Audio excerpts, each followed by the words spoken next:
O bairro da Liberdade, localizado na região central de São Luís, começou a ser habitado por volta de 1918, às margens do rio Anil. Este matadouro, que aliás deu origem ao primeiro nome do bairro, hoje é uma escola. O Quilombo hoje tem uma população com mais de 160 mil habitantes. Tem uma história de lutas, desafios e conquistas, como explica esta professora e geógrafa. Quando se estabelece o matadouro, em 1918, o bairro ele não era chamado Liberdade, ele chamava Matadouro. Né? E assim permaneceu por bastante tempo. Então, o que acontece? Grande parte das pessoas do bairro Liberdade, eles são oriundos de Alcântara. Né? E, assim, a gente vai conseguir perceber dentro da Liberdade, ali especificamente na Camboa, você vai ter ruas inteiras só de alcantarenses, de pessoas que vieram de Alcântara. Primeiro veio um, aí depois veio o padrinho, trouxe outra pessoa, que depois trouxe outra pessoa. Então eles criaram uma relação de parentesco, né? Tinham ruas imensas, assim, somente de uma família. Lá ali na Rua Nova, por exemplo, tem várias pessoas da mesma família. Então era muito comum isso. E essas pessoas, elas foram se estabelecendo junto, pegavam o terreno, construíam o barracozinho, normalmente, como eu falei, eram áreas alagáveis, né? Aí depois eles foram aos poucos aterrando essas casas. Como eu fui para fazer a minha pesquisa, eu tinha uma opção de fazer a pesquisa na Baixada Maranhense, né? Aí eu pensei, por que não fazer a pesquisa aqui, em São Luís, numa área em que ele se autodefine como quilombolas, como quilombo urbano. E aí a proposta inicial foi essa, foi entender por que as pessoas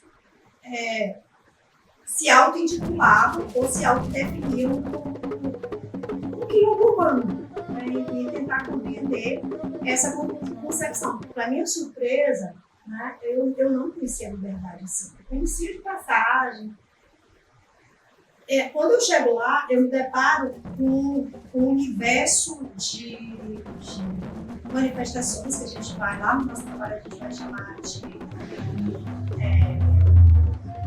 os terreiros, as manifestações culturais, o tambor de crioula, a gente vai ter os blocos tradicionais, muitos blocos tradicionais, inclusive agora, viu, eles inventariaram todas as brincadeiras e manifestações culturais do bairro e manifestações religiosas.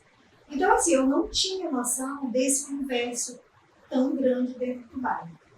Mas aí, o que é exatamente ser um quilombo urbano, né? É uma pergunta que as pessoas normalmente fazem. As pessoas dizem assim, mas o que você pensa exatamente quando você fala, quando alguém te diz assim, é um quilombo? As pessoas têm umas ideias completamente equivocadas, né, do que seja esse quilombo urbano. As pessoas pensam logo, elas têm uma ideia do passado de que um quilombo é um lugar onde os negros se refugiavam, fugiam, eram fugitivos. E a construção do bairro e a concepção de quilombo na Liberdade não é exatamente essa, não é? De pessoas que se escondiam naquela região, não. É muito mais por uma questão de resistência. É um quilombo, uma concepção de pessoas que mantiveram as mesmas relações sociais de um quilombo rural, que vieram para a cidade, né? E aí por diversos fatores. Um deles, pessoas que, em busca de emprego, a própria construção, a instalação da Vale, a instalação da Alcoa, na época, de várias empresas, né? Na construção, essas pessoas vieram aqui em busca de trabalho. E aí, como elas eram oriundas de quilombos na Baixada Maranhense, o que acontece? Elas acabam reproduzindo as mesmas relações de um quilombo dentro da cidade. Em cada beco e suas escadarias, pinturas que expressam a cultura local. Historicamente, os quilombos são áreas onde viviam os fugitivos do regime de escravidão. O Maranhão é o segundo estado brasileiro com maior número de comunidades quilombolas, de acordo com o IBGE.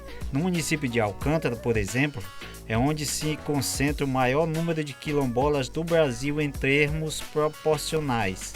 E foi de lá que vieram os quilombolas que deram origem ao Quilombo Liberdade.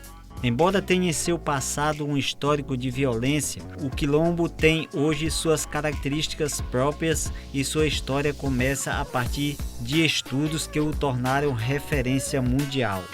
O título de quilombo foi uma conquista de décadas de luta. O reconhecimento fez com que o bairro passasse a ser visto de uma outra forma pela sociedade. Além disso, trouxe esperança por políticas públicas que possam trazer melhorias para a comunidade local. Esta professora fala da importância de manter a tradição do Bumba Meu Boi e do tambor de crioula, que também é muito forte dentro da comunidade. Todos esses anos, o boi ele tem como objetivo do seu trabalho é inserir a comunidade, né? E esse trabalho ele vai muito além dos espetáculos, dos arraiais, das danças. Ele vai muito além.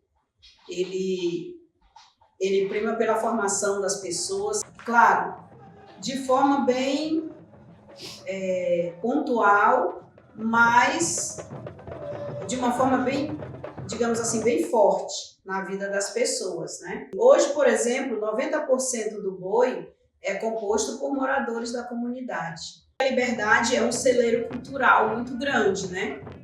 Então, o trabalho social, às vezes, o produtor da brincadeira, o gestor, ele nem percebe que está trabalhando, que está fazendo social através da sua brincadeira.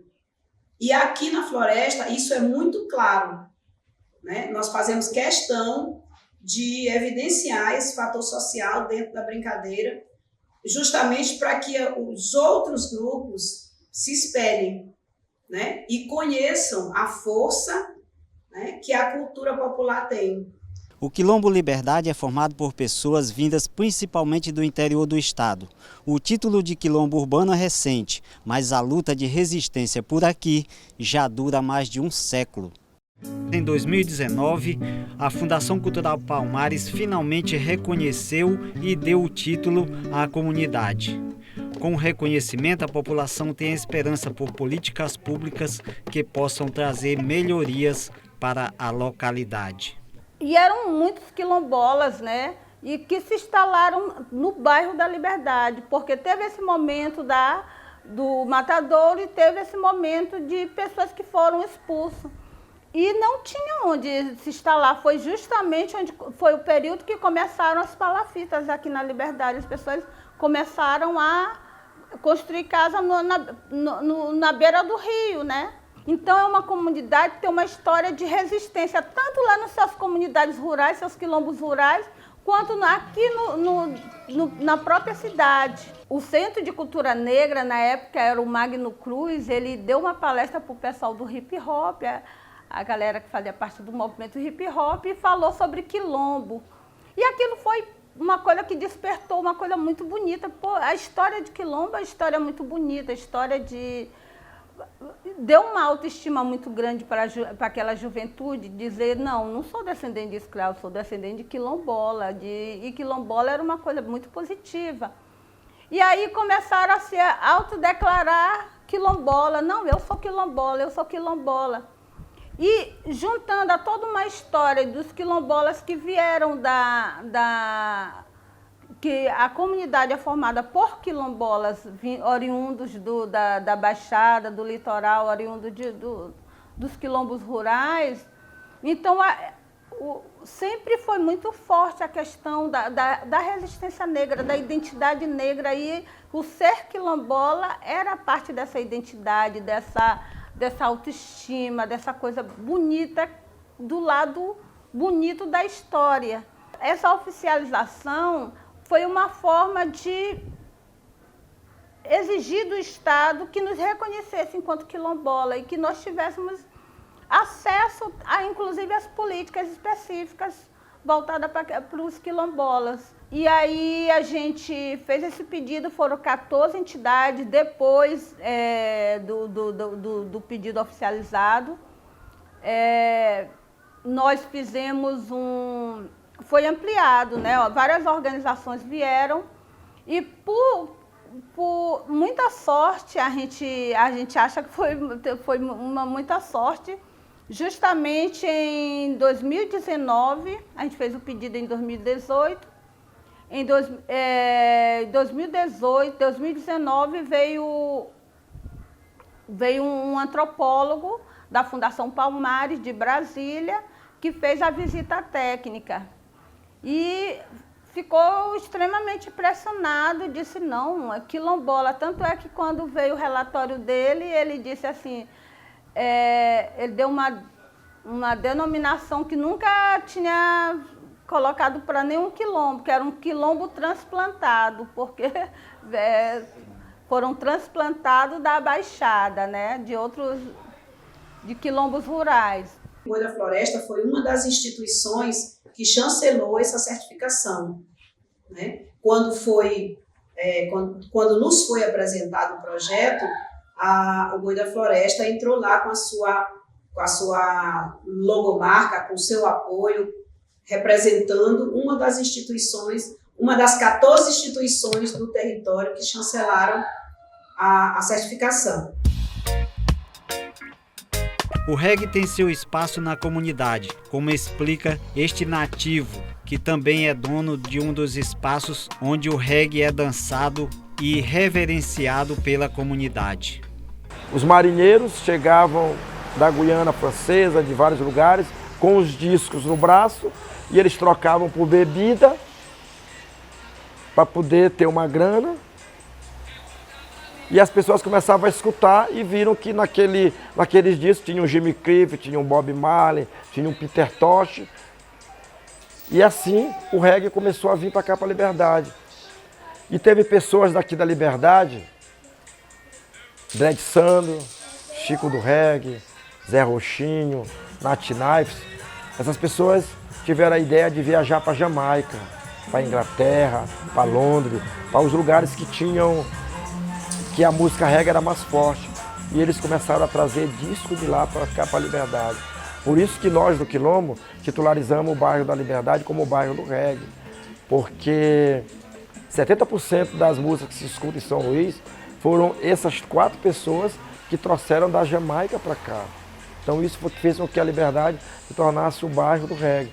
Isso saiu difundindo para os outros bairros. As pessoas dos outros bairros também começaram a viajar e a trazer a música reggae.